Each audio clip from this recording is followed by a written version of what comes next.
Hi, my name's Clover. I was told to wire $900,000 to cover my sister's debt. No discussion, just a command. My mom called it a family duty, like I was born to be a safety net. She didn't ask. She barked. And in that moment, I understood something I'd ignored for years. I was never a daughter to them. I was a solution, a transaction, a resource they kept tapping until I ran dry. So I packed up everything they took for granted, and I left behind a box. What was in that box?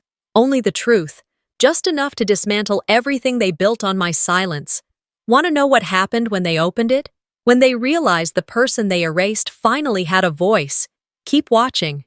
It was close to 9 in the evening, the kind of quiet hour when the hum of the city outside my apartment faded to a dull whisper. I was still at my desk, surrounded by financial reports, my laptop glowing softly.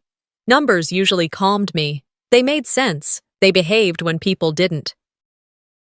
But that night, my phone lit up with a name that made my stomach clench. Mom. Her face filled the screen a moment later.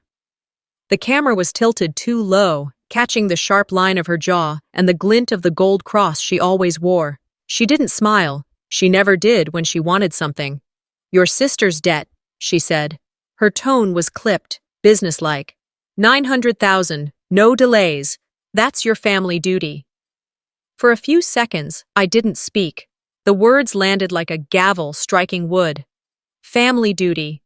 She said it as though it were scripture, and she was the priest delivering judgment. I managed to breathe out. What debt are you talking about? Callista and her husband made some poor choices, she said. You're the only one who can help. You've done well for yourself. It's time to step up. I stared at her, trying to process the way she'd skipped over any greeting, any hint of care. $900,000? Her expression didn't flicker. They need it transferred by Friday. My throat tightened. That's absurd, Mom. Vera's eyes narrowed. Don't talk to me like that. You've always been the strong one. You can handle it. It wasn't a conversation. It was an order. I could hear dishes clattering faintly in the background, my father's voice somewhere off to the side, but he didn't come into view. He never did. I swallowed hard, steadying my voice. I'll think about it. Her lips thinned. No thinking. Just do it. You don't let family down. The call ended before I could answer. I sat there in the soft glow of my desk lamp, the city lights blinking in the distance, wondering how a mother could sound more like a debt collector than the woman who once read bedtime stories to me. I closed the laptop, the sound of it snapping shut louder than I intended. I made tea. I didn't drink, stared out the window at the glittering skyline, and tried to slow my thoughts. It wasn't the first time she'd called asking for help, but this felt final, like a verdict.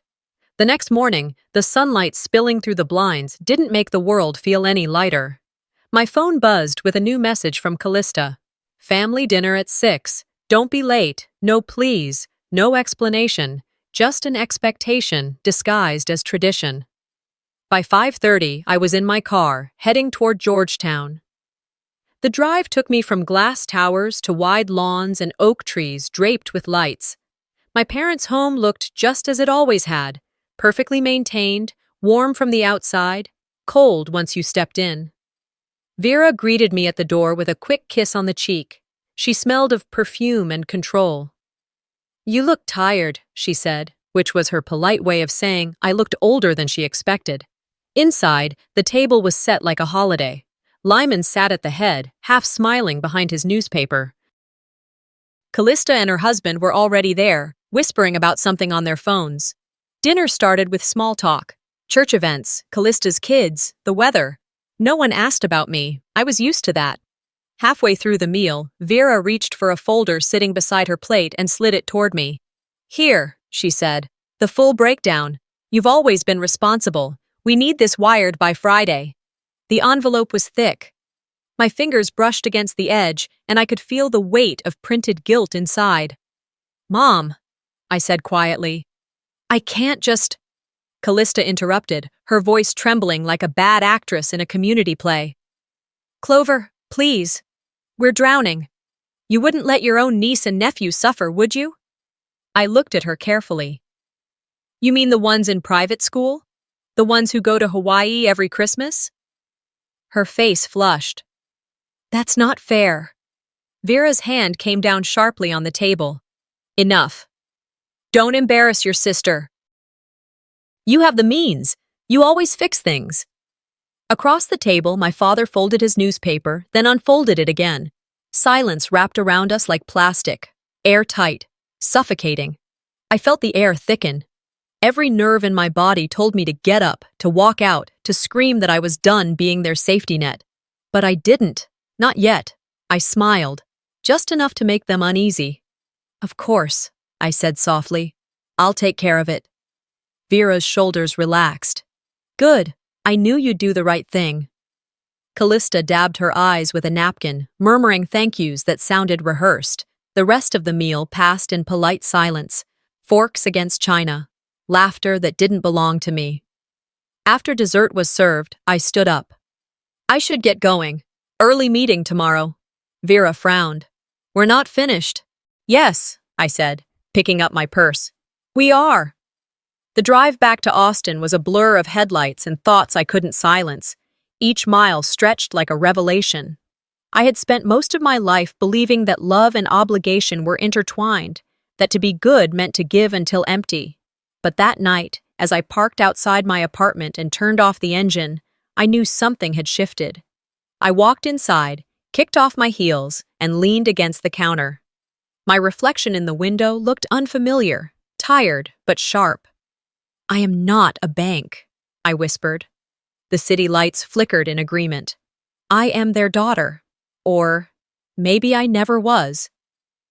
The drive back from my parents' house should have taken 30 minutes, but I made it in 20. I don't even remember the highway lights blurring past or the radio murmuring something about rain later in the week. All I remember is standing there, staring at the frame that had erased me and feeling like the air around me had been pulled too thin to breathe. When I got home, I didn't turn on the lights. I dropped my purse on the counter and stood in the dark until my eyes adjusted to the soft outlines of my apartment. The hum of the refrigerator filled the silence. It was safe here, no voices telling me what I owed, no photographs that decided who belonged. But as I set down my keys, something inside me whispered the question I'd been avoiding for years. When exactly did they decide I didn't matter? Sleep never came easily that night. I tried reading, scrolling through old messages, even making tea, but the same thought kept circling back.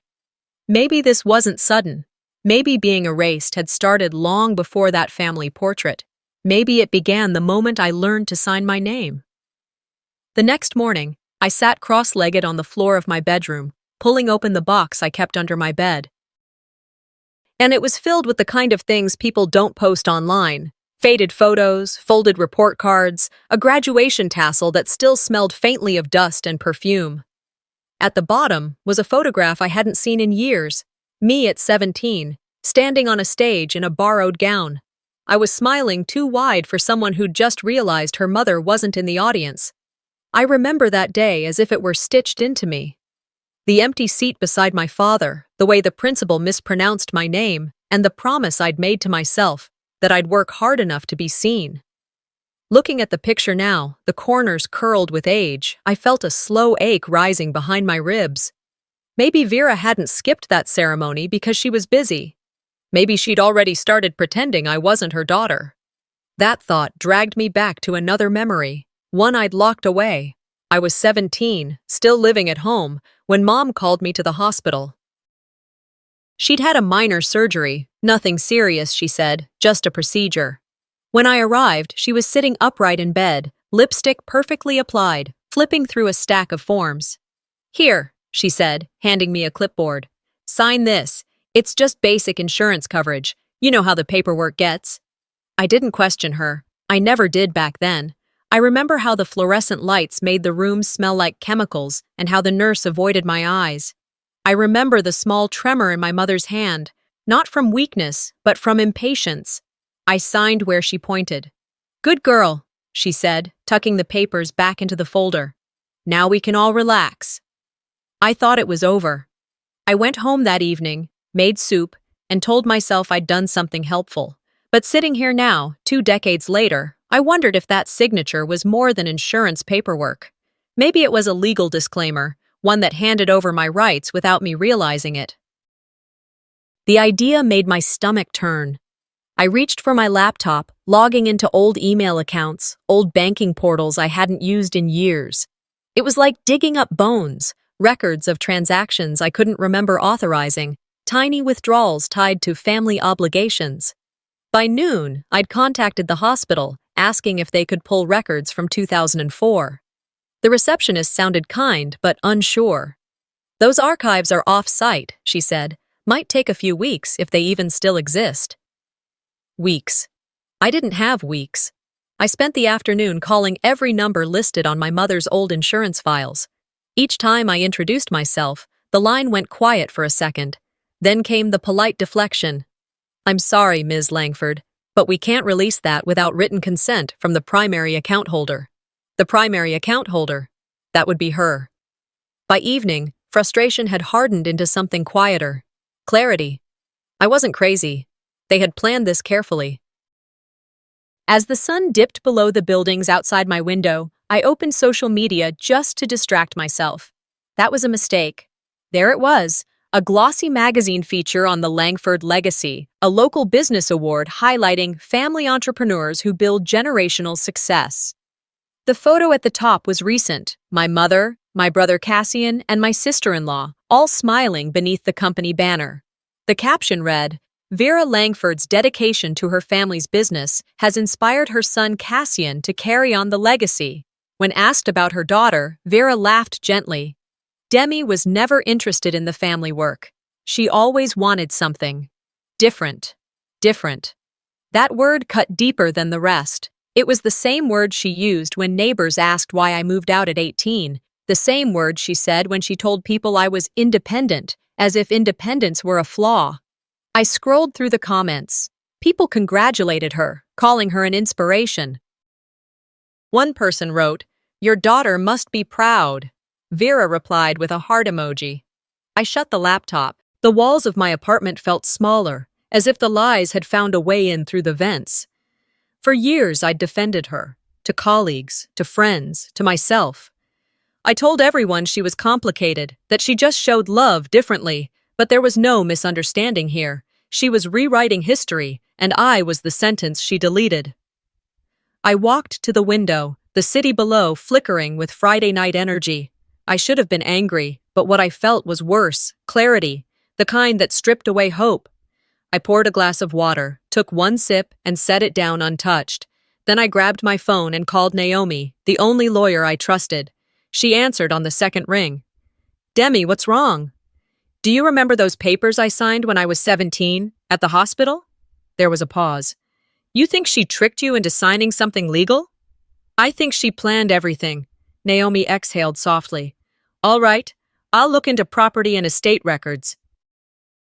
"Don't do anything rash tonight, okay?" "I won't," I said, though my voice betrayed me. After hanging up, I sat on the floor again, surrounded by fragments of my past. The graduation photo, the old report cards, the stack of letters I'd never mailed.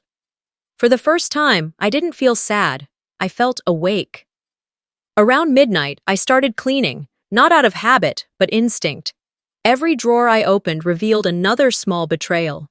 Birthday cards addressed only to Cassian, invitations I'd never received, a family newsletter sent to my old address with my name misspelled.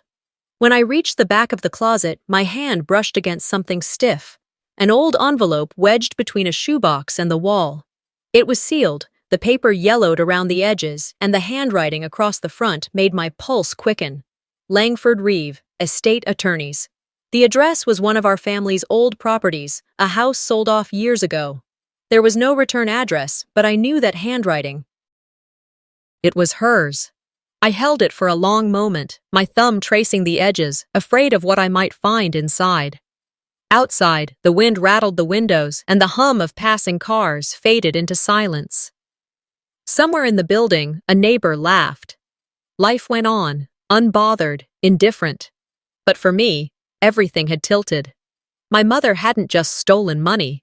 She had taken my name, my history, my place in the family. And this envelope, whatever it contained, might finally tell me when the erasure began. I set it on the table, the weight of it small but electric, and whispered into the quiet room, "All right, Mom, let's see what you've been hiding." The morning after the lunch, I made myself coffee but didn't drink it. It sat cooling on the counter while I moved through the apartment like a guest in someone else's space. I had done what I always did, smiled when I should have screamed, stayed polite when I wanted to walk out, but something about that photo wouldn't leave me alone. I hadn't just been left out of the frame, I had been erased. I spent the early hours cleaning, not because the place was messy, but because I needed something to control. By 11, my phone buzzed. A message from Mom. "Let's not let yesterday get under your skin. Come by for lunch again." Just us. No apology, no acknowledgement, just another invitation disguised as kindness. I told myself I wouldn't go. I paced. I argued with myself. Then, against every instinct I should have listened to, I got in my car and drove back to Georgetown. This time, I didn't bring a bottle of wine or any dessert. I walked in empty-handed and quiet. Dad opened the door and gave me a quick nod. His way of pretending neutrality was the same as peacekeeping. "Vera's in the living room," he said, stepping aside. The house looked untouched from the day before. Same polished floors, same perfectly arranged throw pillows, same faint scent of cinnamon that felt too artificial to be welcoming. She was waiting with a smile too deliberate to trust. "Sweetheart," she said, "I'm glad you came." I said nothing. I walked toward the living room, and there it was again. That photograph, framed in gold, lit softly from above like it was a painting in a gallery. Callista, beaming. The grandkids in coordinated outfits, Dad standing tall behind them. Vera right at the center, hand resting on Callista's shoulder. My spot, non-existent. She noticed me looking. "You were busy when we scheduled it. It was a last-minute shoot." "You couldn't wait?" I asked, my tone too calm even for me. She tilted her head. "Oh, Clover, don't make this dramatic. You know how it is with photographers. We didn't want to lose the deposit." I stared at her. Callista walked in right on cue, sipping something green from a mason jar. "We actually thought about photoshopping you in," she said with a laugh. But the vibe wasn't right. The vibe. That word hung there like something rotting. I let it sit. "I see," I said. And I did. I saw everything. Vera turned her attention to a friend of hers who'd dropped by. Some woman from church whose name I never remembered. She gestured toward the portrait like it was a trophy. "This family has been my greatest blessing," she said. "Every one of them means the world to me." I wasn't sure if the emphasis was intentional. Didn't matter. I knew where I stood, or didn't. Lunch was quiet. Callista talked about how hard it was raising kids while managing her online business. Vera nodded along like she hadn't raised children in the 70s with no internet or Instacart. I sat, cutting my food into perfect squares, pretending to eat. At one point, Vera touched my wrist gently. "You know, you've always been independent. Not everyone can handle that." I smiled. "That's true. Not everyone can." Her hand flinched slightly at my tone, but she didn't pull away. She didn't dare. Later, while they were chatting in the kitchen, I wandered down the hall and found myself staring at the wall of family photos. There were dozens. Birthday parties, Christmases, beach trips, one from Callista's engagement party, where I remembered holding the camera. Another from a Thanksgiving I hosted but wasn't in, always behind the scenes, always holding the camera, the baby, the silence. My chest tightened, and I had to remind myself to breathe. There was a memory I hadn't thought about in years. A wedding anniversary years back, Dad's 60th. I had flown in early, helped prep the food, set up chairs, bought floral arrangements. When it was time for the group photo, Vera handed me someone's baby and said, "Let the family have one first." I stood to the side, smiling like a guest. That moment had felt small at the time. Now it felt like a rehearsal. Back in the kitchen, Callista was bragging about a podcast she'd been invited on. "They want to do a whole segment on parenting under pressure," she said, sipping loudly. Vera clapped her hands together. "Oh, you'll be wonderful. You're so articulate." They didn't look at me, not even once. When it was time to go, I didn't wait for dessert. I stood, pushed my chair in, and said, "Thank you for lunch." Callista offered a loose hug. "See you next week?" I didn't answer. As I walked out, Vera followed me to the door. "Don't take things personally, Clover," she said, her voice light. "Some of us just aren't meant for the spotlight." I looked her square in the eye. "And some of us are tired of holding it for everyone else." She blinked, stunned just long enough for me to walk past. The ride home was silent. I didn't turn on music. I didn't call anyone. I just drove, the sound of tires against the pavement my only company. I got home just before sunset. The light coming through the blinds painted golden stripes across the floor. I kicked off my shoes, sat down at the edge of the couch, and stared at nothing for a long time. It hit me then, not just the omission, but the pattern, the 1,000 small ways they'd been trimming me out of the story, photo by photo, event by event, until I was a footnote in my own family. I thought of every party I wasn't invited to, every time my success was downplayed, every time Vera introduced me as the one who moved away, instead of my daughter. Some people lose family in accidents or illness. I lost mine through edits. The next day, I was getting ready for work when a thick white envelope slid through the mail slot. No return address. The handwriting familiar in its sharpness. I tore it open. Inside was a letter from a local estate attorney. The language was formal, impersonal. "This is to inform you that as of the latest revisions to the Langford Family Trust, you are no longer listed as a beneficiary to the following assets." I didn't finish the rest. I didn't need to. They hadn't just cut me out of the photo. They had cut me out of the legacy. The letter stayed unopened for hours. It had been sitting on my kitchen counter, sealed in a crisp white envelope marked Langford Temple Associates, the kind of stationery reserved for estate updates and final notices. I'd seen the firm's name before, on other envelopes sent to my mother, on documents filed away in that locked drawer of her bedroom desk I hadn't been allowed to touch since I was a teenager. I tried making breakfast. Toast burned. I tried reading emails. Nothing stuck. Finally, I poured myself a glass of water and sat down with the envelope. My hands didn't shake, not because I wasn't afraid, but because somewhere deep down, I already knew what it was going to say. It opened with a salutation that was too polite to be real. "Dear Ms. Clover Langford, this notice is to inform you of recent updates to the Langford Family Trust. You are no longer listed as a named beneficiary to the following: primary residence, Georgetown, joint assets, and savings accounts established under the Langford estate. No explanations, no signature, just the facts. I didn't cry, I didn't scream, I didn't even feel surprise. Instead, it was like watching the last piece of a puzzle click into place, one I'd been avoiding finishing for too long. I folded the letter and set it beside my untouched coffee. Then I stood at the window, arms crossed over my chest, and stared out at the world as if it might suddenly make more sense than the one I'd just left behind. There had been signs, of course. Years ago, over dinner, Vera had leaned across the table and said, "You don't need anything from us. You built your life without help. That's a strength, Clover." "You're not like Callista. She needs more support." I remembered brushing it off then, thinking she meant it as a compliment. But today, with that letter in my hand, I understood exactly what she had meant. Independence had made me disposable. I had taken care of myself, which meant I was no longer considered part of the family. No stake, no rights. Just a service provider they could retire once my usefulness expired. That Sunday, I dressed in the calmest colors I could find, light beige, soft blue, no makeup, and drove to their house for what Vera called a celebration lunch. 40 years of marriage for my parents.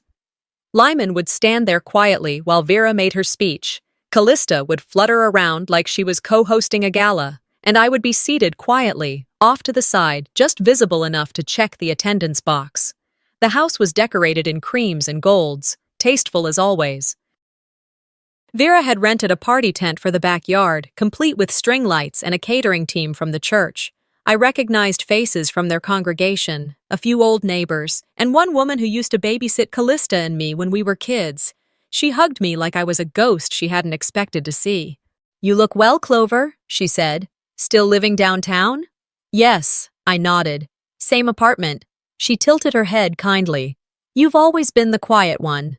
Inside, the living room was arranged like a shrine. Photos of the happy couple, floral centerpieces, stacks of glossy programs. There was a small table holding frames of family milestones. Callista's wedding, the birth of her twins, one of Cassian accepting a fake award from a fake business expo. There was no photo of me. Not one. Callista stood near the front, holding a microphone like it was a glass of champagne. She tapped it gently, and the room quieted. "I just want to say how grateful we are for Mom and Dad," she said, "for their sacrifices, their faith, their commitment to keeping us together. They've taught me what real love looks like, and I hope I can pass that on to my own children." Vera clasped her hands at her chest. The audience murmured its approval. "Mom, Dad, thank you for giving us everything." She turned slightly toward the left, where her kids sat in white chairs decorated with gold bows. "Thank you for raising me to understand loyalty, generosity, and family." My name was never spoken, not even a glance. I stood near the buffet table, holding a paper plate I had no intention of filling. A few people shifted in their seats. One woman looked at me and then looked away quickly, like she wasn't sure whether it was more polite to acknowledge the snub or ignore it. I took a sip of lukewarm water. I didn't flinch. I didn't let my face betray me. But inside, something broke. Not like a glass shattering on tile, more like a final string being snipped, a quiet end to something I'd been pretending still had life in it. After the speech, Vera found me near the hallway. She pulled me into a hug that felt more like a press of obligation. "That was beautiful, wasn't it?" she whispered. "Such a proud day for us." I stepped back slowly, keeping my voice even. "Yes, it told me everything I needed to know." She blinked, confused by my tone, but said nothing. I stayed for another 20 minutes, said polite goodbyes, complimented the cake, and drove back to the city. No one asked me to stay longer. That evening, I sat at my dining table with my laptop open and my lawyer's number pulled up. I didn't need to think it over. I'd spent years thinking it over. My message was simple. Proceed to freeze all shared assets. Revoke joint access. Prepare for quiet detachment. I attached a scan of the estate letter and added one final line. "I'm done playing the role they wrote for me." I didn't wait for a reply. I closed the laptop, poured a glass of wine, and stared out the window, watching dusk turn into darkness. They hadn't just disinherited me. They had declared, without shame, without hesitation, that I no longer belonged to the name I was born with. I didn't respond to Vera's request right away.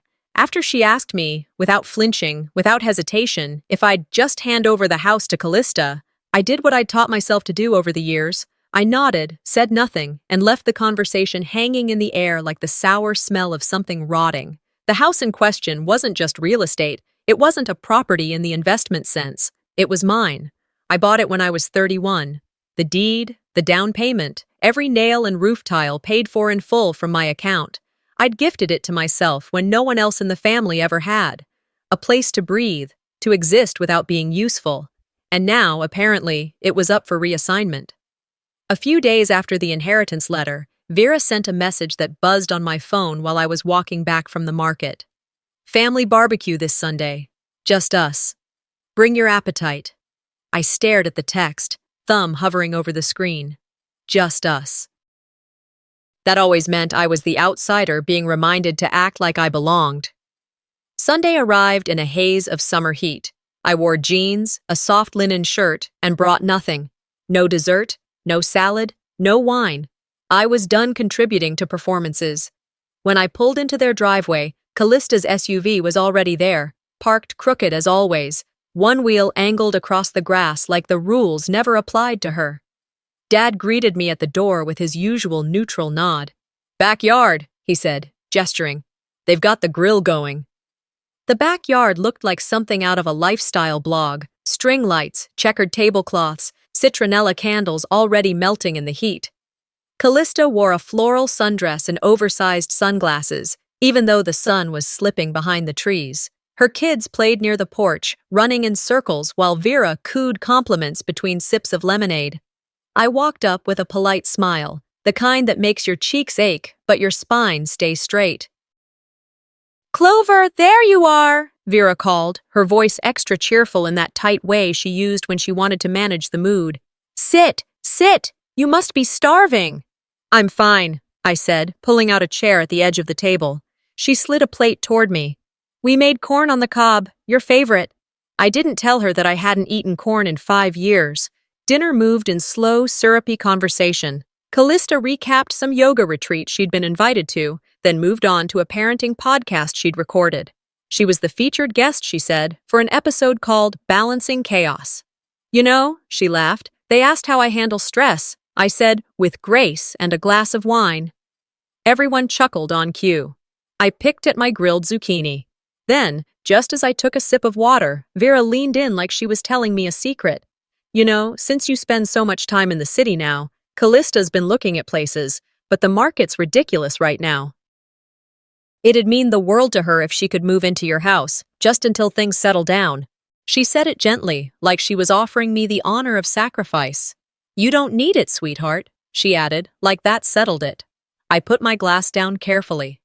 The house is mine, I said. That's not up for discussion. Callista cleared her throat and looked away. Vera blinked as if she hadn't expected resistance. Of course, she said slowly. But family supports each other. You know that. I smiled the way people do when they're done asking for permission to breathe.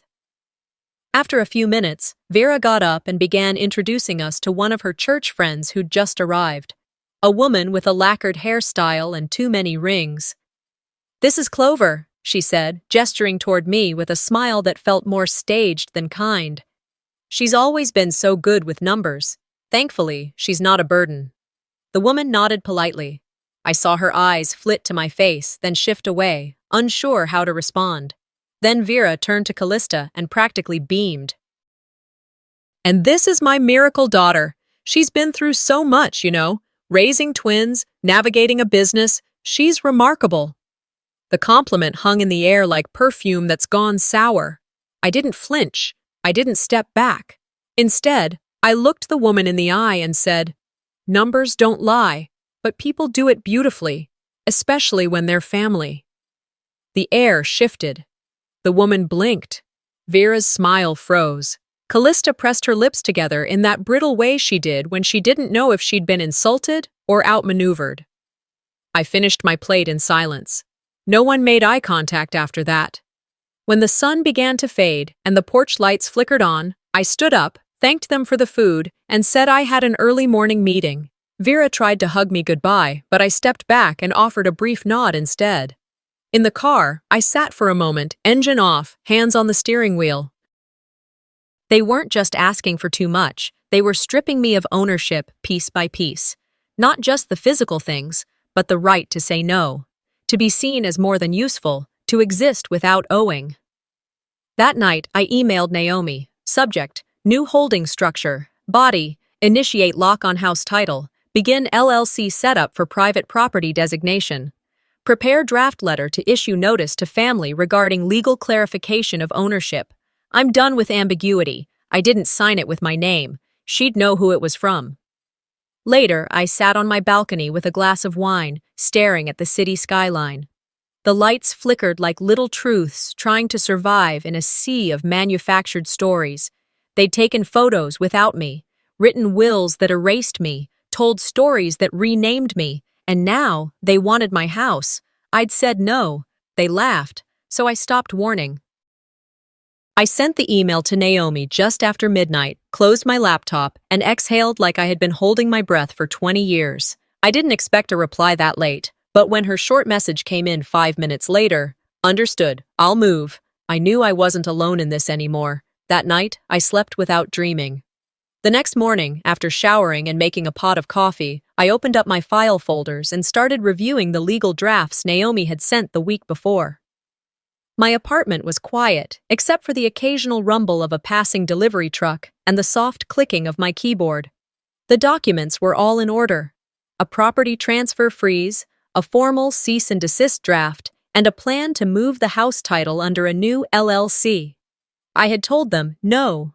Not screamed, not begged, just clearly and finally said no. That should have been enough. But at 10:17 a.m., while I was adjusting a paragraph in one of the letters, my phone buzzed. Group chat, Langford family. I hadn't muted it. Part of me had hoped someone might, for once, say something human. Callista. I hate asking again, but Clover has the money. We all know that. No one responded right away. I stared at the screen, waiting. Then another bubble appeared. Vera. Of course she'll pay. That's what the youngest is for.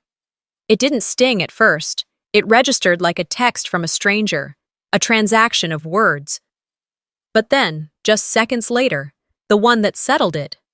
Vera. She's just our walking ATM. No one deleted it. No one said, that's not fair. No one even reacted. I set the phone face down on the table and sat back. The walls of my apartment, so carefully decorated, so intentionally peaceful, suddenly felt like they were closing in. I had expected cruelty before. I had experienced dismissal. But this was the first time I had proof. Words in black and white. My name reduced to a machine. And worse?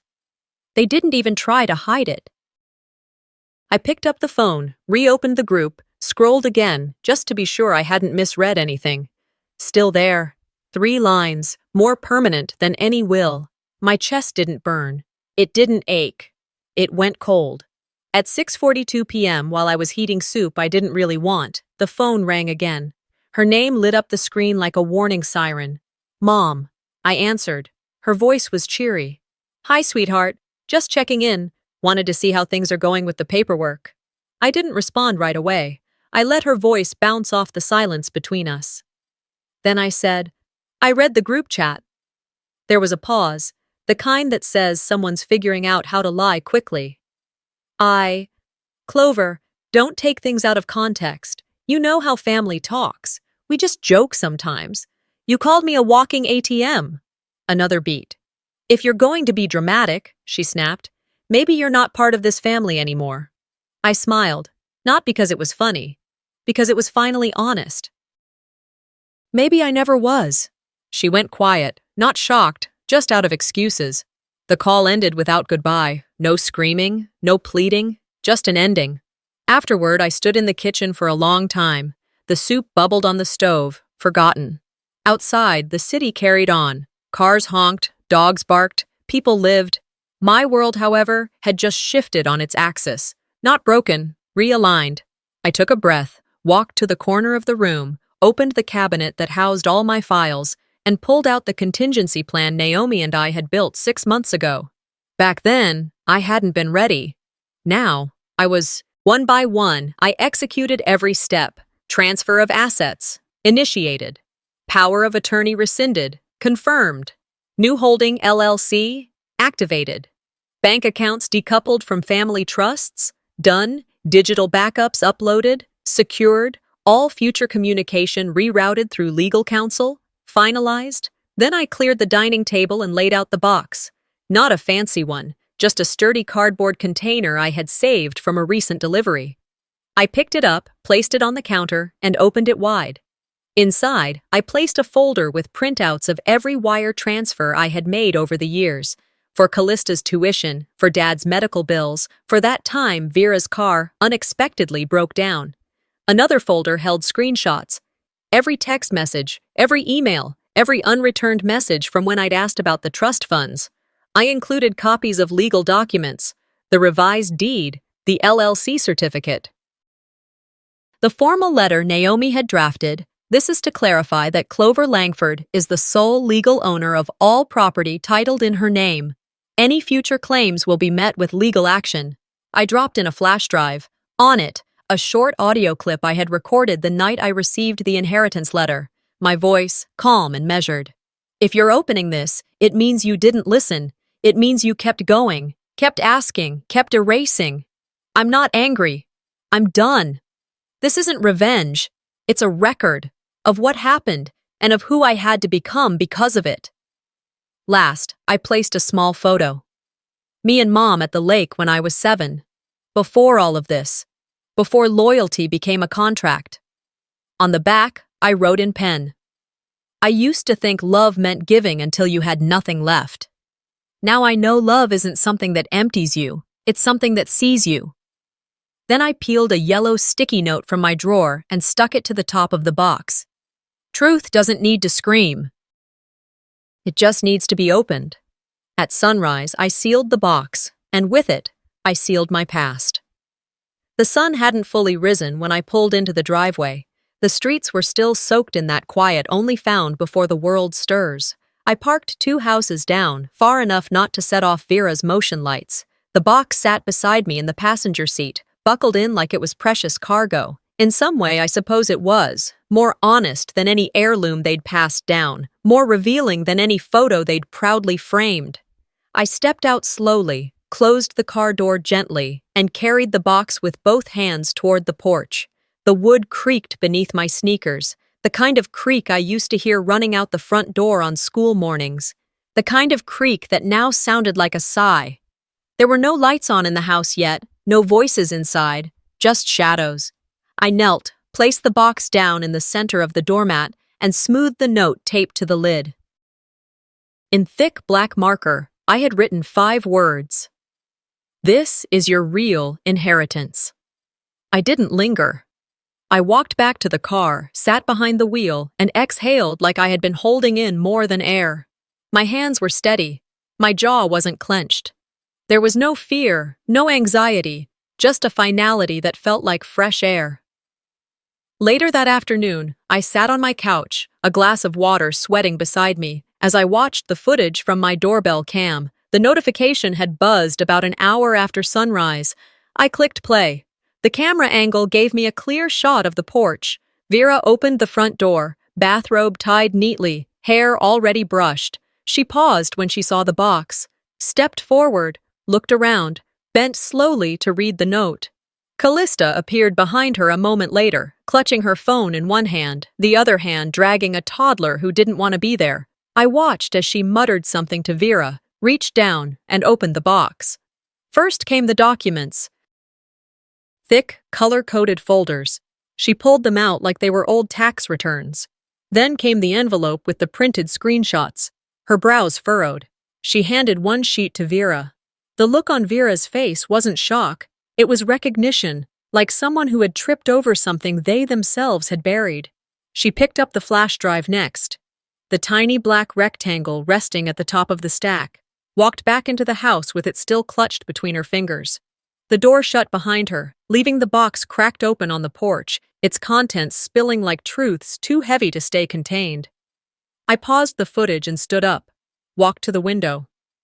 The sky was now streaked with pale pink and dull gold.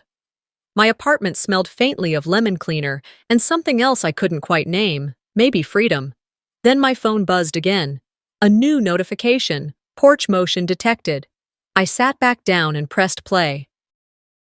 The scene picked up inside their living room, another angle from the indoor cam Vera had once bragged about, saying, "It's for safety. In this world, you never know."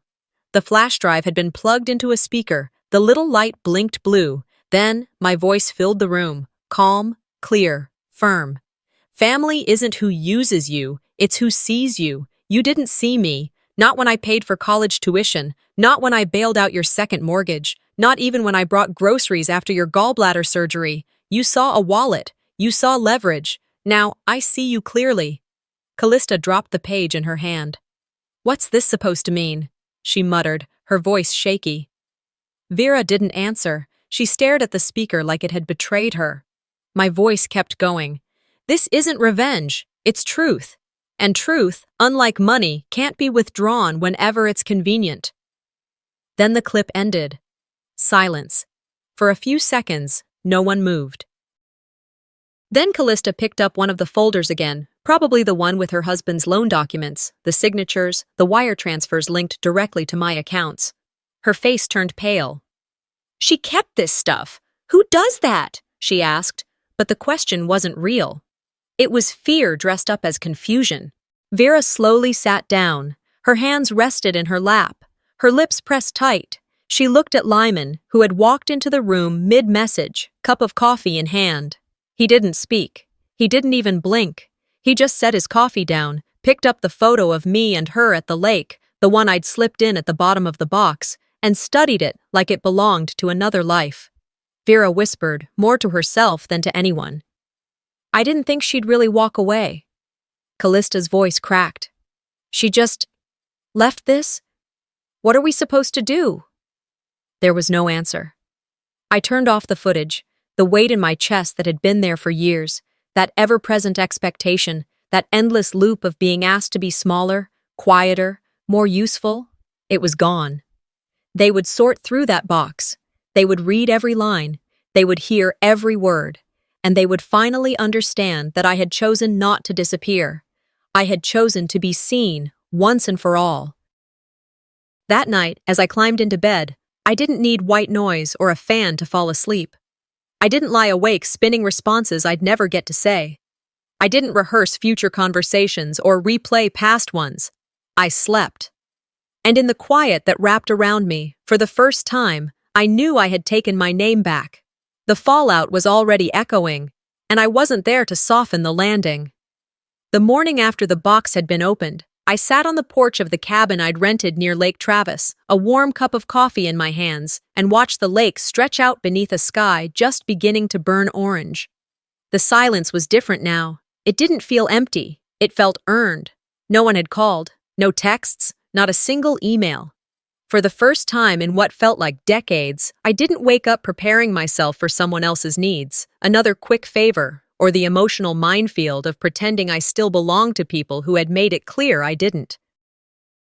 There was no dread waiting for me in the hallway, no shame riding in the back seat, just water, sky, and the stillness I hadn't known how to ask for. I stayed on the porch until the sun fully cleared the trees, letting the warmth soak into my skin.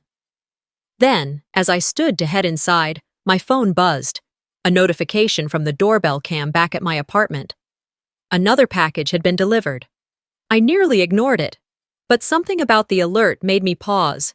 When I opened the video feed, I saw a child standing there, small and familiar, Junia. She held a shoebox covered in stickers and glitter, wobbling slightly under its weight, a yellow envelope taped to the lid. She placed it carefully on the doormat, looked up at the camera, and waved. Then she said, barely above a whisper, "You were never invisible to me, Aunt Clover." The audio crackled as she turned and ran back to the car, where Callista sat in the driver's seat, looking at her phone and pretending not to care. I sat down again, not bothering to wipe the tears I hadn't expected. Later that afternoon, I retrieved the box on my way back into town. I didn't open it immediately. I placed it on my kitchen table, sat across from it, and just looked at it.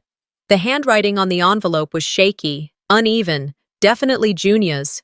Inside, a card with a heart drawn in red crayon and a short note in big block letters. "I like when you listen. You always look at my eyes when I talk. That's how I know you see me." I pressed the card to my chest. Weeks earlier, during that last family barbecue, I had pulled Junia aside while the adults argued over who forgot to bring the potato salad. She had been fiddling with a plastic bracelet, her mouth pulled tight in that way kids have when they know too much. She'd said, "Aunt Clover, do grown-ups stop loving people who say no?" I had frozen. Then she added, "You're the only one who listens when I talk. Everyone else just says, 'That's cute,' and walks away." I hadn't answered. I think I just hugged her. But the memory came back now with perfect clarity, the kind that stitches itself into your ribs. She had seen me, even when the rest of them had worked so hard to pretend I wasn't there. That small act, leaving that box, wasn't just kindness. It was rescue. A tiny hand reaching into a space that had gone hollow and anchoring me to something real. As the sun dipped, casting long shadows across the kitchen floor, my phone buzzed again. This time, a call. I didn't answer. Then a second call came in, but this one was different. It was from Vera, and my smart speaker, still connected, still synced from before, picked it up before I could stop it. First came Vera's voice, but not speaking to me. The system had accidentally played her call to Callista first, her voice warm and syrupy. "My angel," she said. "We'll figure this out, okay? Don't cry. You're the heart of this family." Clover's just... She's always been complicated. But you've never let me down." There was a pause, the sound of Callista sniffling faintly. "I can't believe she kept all those receipts, Mom," Callista said. "I told her she was too emotional," Vera replied. "She always took everything so personally. That's why she never had her own family. She holds on too tight to things that aren't meant to matter." The message ended. Seconds later, the phone rang again. This time, the call was meant for me.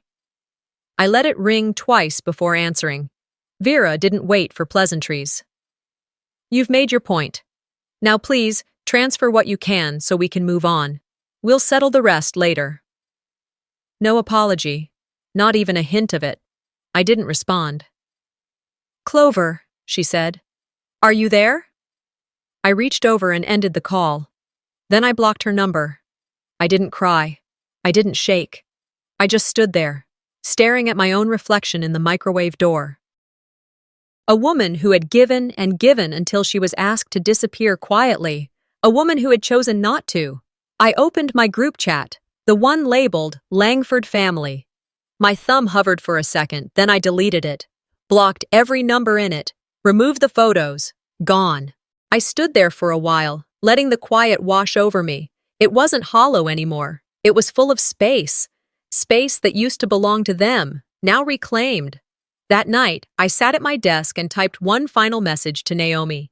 Full detachment. Proceed with final asset restructuring. I'm ready. Then I opened a new folder on my laptop. Junia's Fund. I had always planned on creating something lasting, something meaningful.